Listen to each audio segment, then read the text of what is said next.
Le monde occidental a souvent soulevé des doutes sur la viabilité des BRICS, affirmant que les membres étaient trop différents pour s'entendre et pour pouvoir travailler ensemble.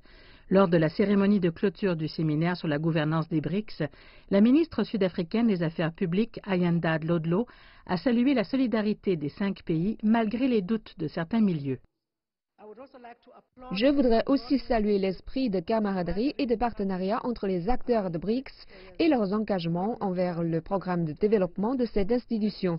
C'est vrai que lorsque l'idée des BRICS est apparue, le reste du monde occidental et leurs sympathisants ne lui ont même pas donné la moindre chance de décoller, encore moins de croire au niveau de croissance que nous avons atteint aujourd'hui. Le but du séminaire était de partager des expériences sur la manière de construire une gouvernance mondiale efficace. Le premier séminaire sur la gouvernance des BRICS s'est tenu en Chine en 2017. Il a été décidé que ce séminaire se tiendrait chaque année par une école de gouvernement dans chacun des pays BRICS où le sommet sera tenu. Ayanda Dlodlo a rappelé aux délégués que la formation BRICS a déjà beaucoup accompli. Nous devons célébrer les réalisations de cet organisme mondial et promouvoir un programme et un avenir encore plus fort et plus visionnaire pour l'institution.